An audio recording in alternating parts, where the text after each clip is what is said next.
Vamos conversar um pouco sobre um dos casos mais rumorosos das últimas 2 semanas, o chamado rombo das Americanas, que, no dia 11 deste mês, comunicaram que tinham sido descobertas inconsistências contábeis da ordem de 20 bilhões de reais dentro da contabilização de uma operação chamada de risco sacado.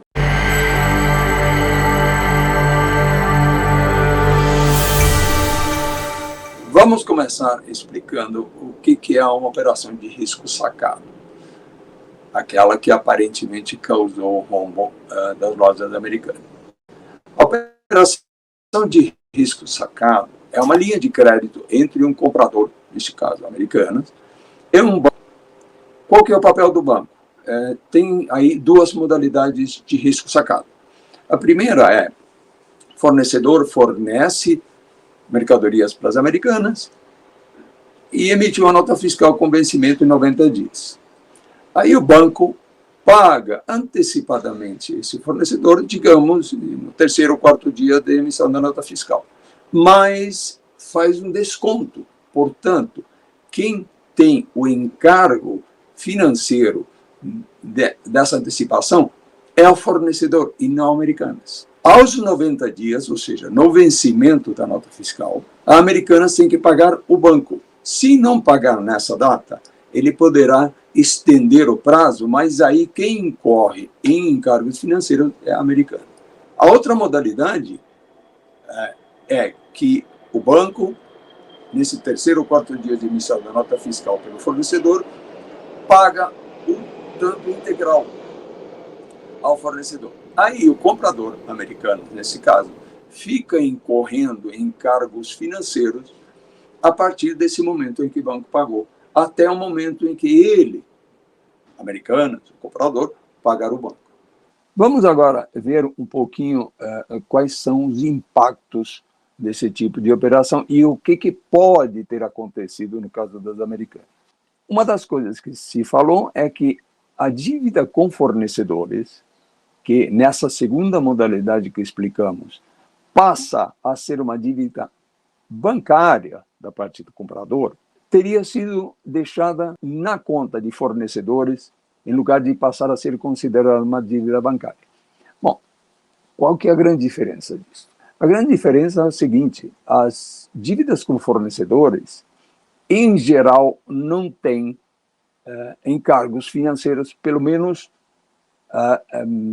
combinados. Pode estar embutidos no preço, mas não tem encargos financeiros, não tem juros, não tem costa monetária. A dívida com bancos tem. Então, quando alguém analisa uma demonstração financeira e vê a composição do passivo das contas a pagar de uma empresa, logicamente que se as contas a pagar estão concentradas em contas a pagar a fornecedores, digamos que isso adoça um pouco a visão da pessoa. Por quê? Aqui temos o balanço patrimonial das Americanas para demonstrar na prática a explicação dada pelo Rodil. Aqui nesta parte do balanço você vê a linha fornecedor, que é onde deve estar descrita a dívida da empresa com seus fornecedores, como o nome já diz. E na linha empréstimos e financiamentos é onde devem estar informadas as dívidas bancárias. Esses 20 bilhões que apareceram aí como inconsistências contábeis, no caso das Americanas, deveriam estar nessa parte do balanço, ou seja, na linha de empréstimos e financiamentos, provavelmente. Mas não está, ou pelo menos boa parte do valor não estava lá, porque tudo indica que a empresa não colocou o valor que tinha de juros a pagar, porque as dívidas com bancos têm encargos, portanto são mais caras, vamos dizer assim, são usadas também para medir o risco de endividamento da empresa quando comparado com o lucro e patrimônio, por exemplo. Então, se o valor não foi colocado no lugar certo, o que se vê é que o lucro ou prejuízo não está de acordo com a realidade. E por que esse valor não está lá? Quem responde é o Rodil. Porque, não tendo dívidas bancárias, a empresa terá muito menos despesas de encargos financeiros. Portanto, os lucros poderão ser maiores, os dividendos poderão ser maiores. O que o Rodil acabou de falar se resume nessas duas telas, que é a demonstração de resultados. Os efeitos das chamadas inconsistências contábeis deveriam aparecer na conta resultado financeiro, onde a empresa registra os juros que pagou para os bancos. Para o investidor que quer saber mais como foi o desempenho de uma empresa, essa é uma das contas mais importantes. Aparentemente, ou esses encargos financeiros não foram provisionados, quer dizer, não foram reconhecidos como um elemento a ser pago pelo comprador, americano no caso, ou pior ainda, se foram reconhecidos como conta a pagar aos bancos, a contrapartida, que deveria ter sido uma despesa financeira, ou seja, uma redução do lucro e, portanto, os dividendos, em lugar de ser reconhecida dentro do resultado, foi, digamos, escondida dentro do balanço como conta redutora do saldo dos próprios fornecedores.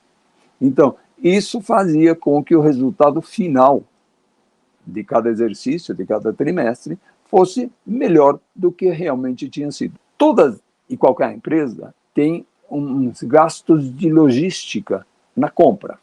Esses estão sempre dentro do custo do produto vendido, não tem problema nenhum.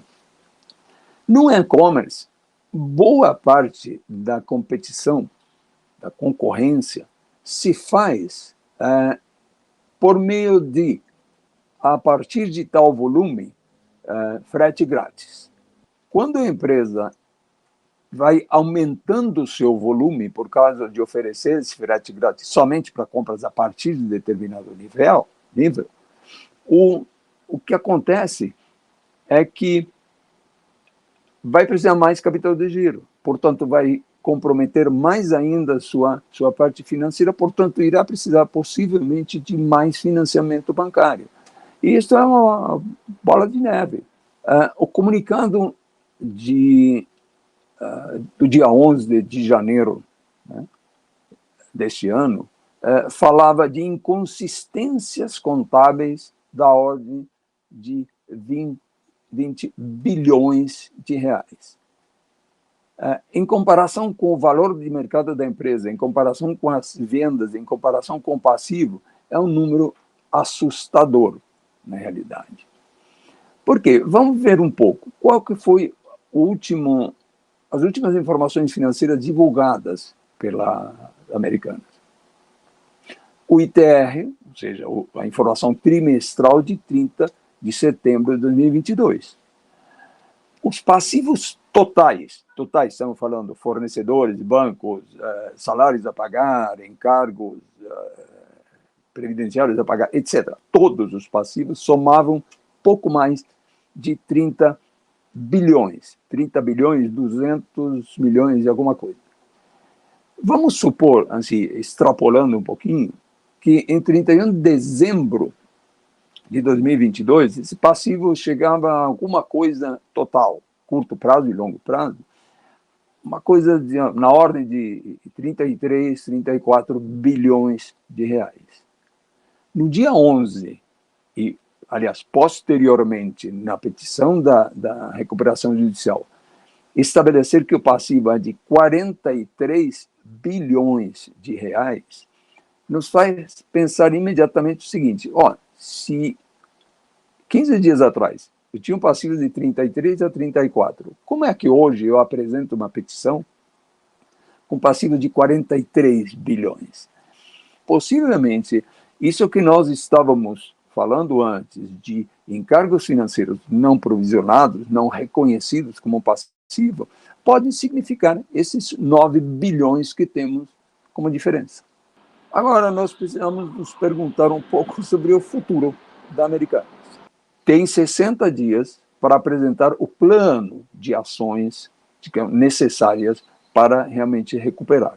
Na minha opinião, o plano de ações, o plano de recuperação, deve passar por uma diminuição da atividade, possivelmente fechando muitas lojas.